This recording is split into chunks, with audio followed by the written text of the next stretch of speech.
आज हम चैप्टर करने वाले हैं ऑल्स well that ends well.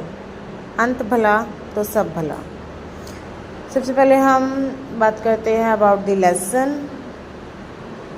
Have you ever seen a desert? It is vast, sandy and barren area where almost no animal or plants can survive.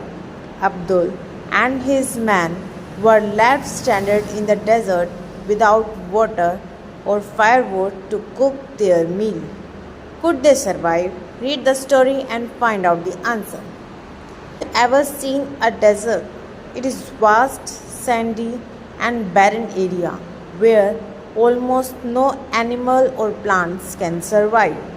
Abdul and his men were left stranded in the desert without water or firewood to cook their meal.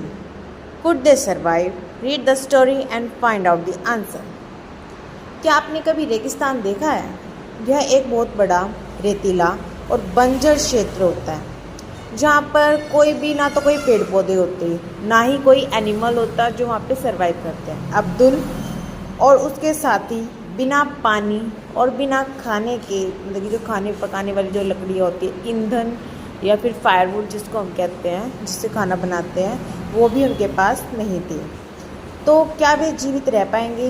कहानी पढ़िए और उत्तर दीजिए। Long long ago there lived a rich merchant in the city of Baghdad. His name was Abdul.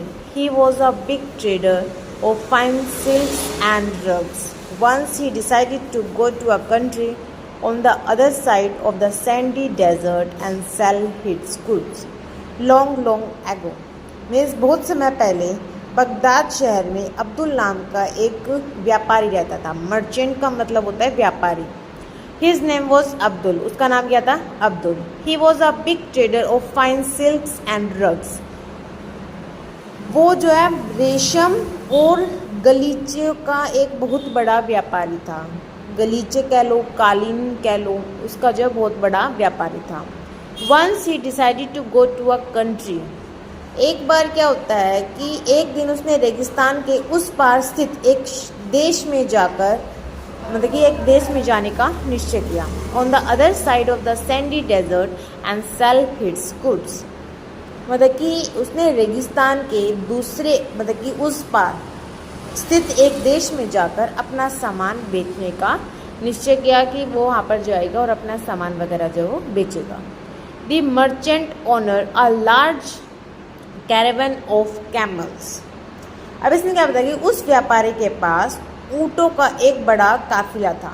काफिला का मतलब होता है उसके पास बहुत सारे ऊँट थे जिसके ऊपर वो सामान वगैरह रख के जो है वो ले जाया करता था। Camels are the only animal strong enough to travel across the desert carrying heavy loads. इसने बताया क्या है कि ऊँट ही एक ऐसा जानवर होता है जो भारी से भारी बोझ लेकर जो है रेगिस्तान पार कर सकता है। ठीक है, मतलब कि ऊँट के ही सवारी जो है अधिकतर हमें ऊँट ही देखने को मिलते हैं। Abdul had also employed many man to look after the camel and help him in his trade. Abdul जो है उसने अपने साथ और भी अपने साथी रखे हुए थे, मतलब कि जैसे अगर हम कोई भी शॉप वगैरह खोलते हैं, चाहे वो जैसे हमने कपड़ों की शॉप खोल ली तो वहाँ पर हम 2-3 जो है आदमियों को अपने साथियों को रख लेते हैं ना, जो मतलब कि सामान वगैरह दिखाते हैं। ऐसे ही अब्दुल ने जो है कुछ अपने साथियों को जो है काम पर रखा हुआ था और कैमल के बाद मतलब कि वो जो उसके व्यापार वगैरह में भी जो है वो हाथ बढ़ाते थे। ऊँट ही तो अब्दुल ने ऊँटों की देखभाल और व्यापार में मदद करने के लिए जो है कई लोगों को काम पर रखा हुआ था। फिर क्या होता है? For many days Abdul and his man made necessary preparation for the journey. अब क्या होता है कि कई दिन तक अब्दुल और उसके साथियों ने यात्रा की तैयारी की, मतलब कि जो भी यात्रा के दौरान जिन जिन चीज़ों की उनको ज़रूरत पड़ेगी वो सारी चीज़ें जो है वो इकट्ठा करने लगे। The canvas tents and the poles were placed upon one camel. फिर क्या होता है कि एक ऊँट पर तंबू और उसके डंडे लादे गए, मतलब कि जो एक ऊँट है उस पर तंबू वगैरह, जो ताकि वो टेंट वगैरह लगा सके, उसके डंडे वगैरह जो उन्होंने बांध दिए। The canvas tent and the poles, one camel पे तो बांध दिया। Big leather bottles of water were loaded up to another camel. दूसरे ऊँट पर उसने जो है बड़े बड़े चमड़े के बॉटल्स जो है वो टांग दिए, पानी से भरे हुए, जिसमें क्या पानी वगैरह उन्होंने डाल दिया। Bags of rice and barley meal and firewood were placed upon still another. It required many camel to carry the merchant's goods.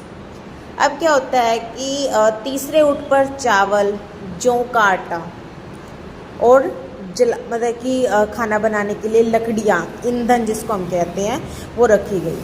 व्यापारियों का सारा सामान ले जाने के लिए बहुत सारे ऊँटों की आवश्यकता थी। At last the day of their journey arrive. अंत में क्या होता है कि जिस दिन उनको जो है यात्रा करने के लिए जाना था, आखिरकार यात्रा का जो दिन है वो आ ही गया।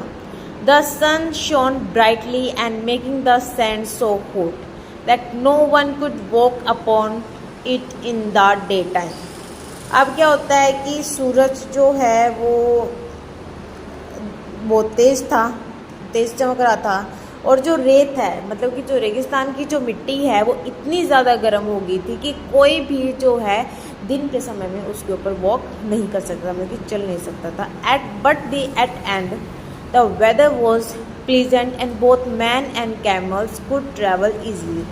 लेकिन रात के समय में जो मौसम है, जो वहाँ का वातावरण है, वो थोड़ा सा आरामदायक होता है। तो रात के समय में उन्हें जो है इसलिए जो है वे आराम से जो है रात के समय में यात्रा कर सकते हैं।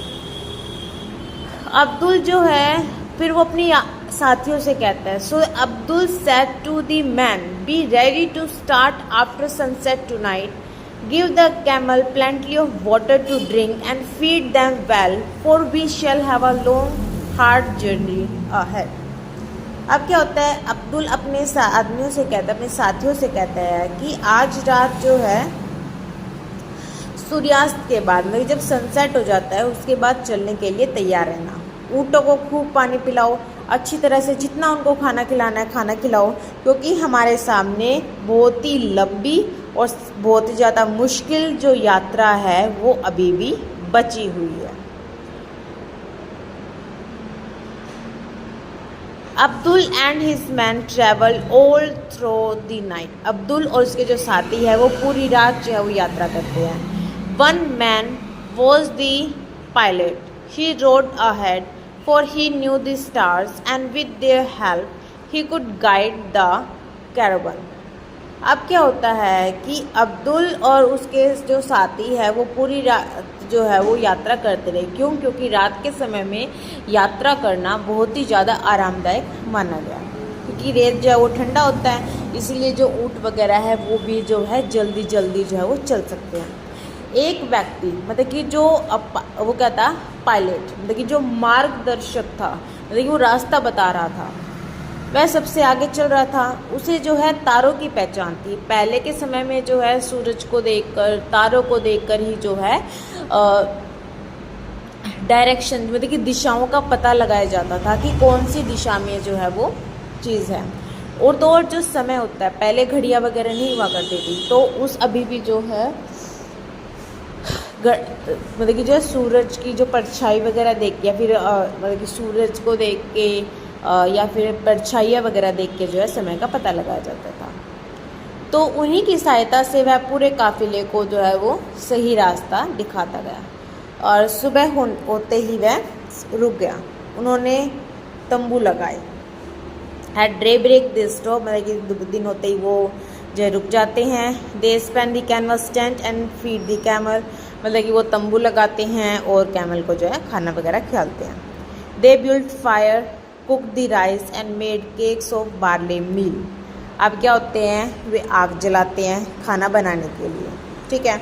उन्होंने आग जलाई, चावल पकाए और जौ के आटे की रोटियां बनाई, और पूरा दिन वे तंबुओं की छाया में आराम करते रहे, मतलब कि जो थकान वगैरह है वो टालते रहे। अब क्या होता है, after the evening meal the caravan started again on this way. शाम होने के बाद अब जो वो मतलब कि जो भी कैमल्स वगैरह अब्दुल और उसके जो साथी हैं वो अपनी यात्रा में आगे बढ़ते चले गए। In this way they travel for 3 long and silent night. अब इस रास्ते में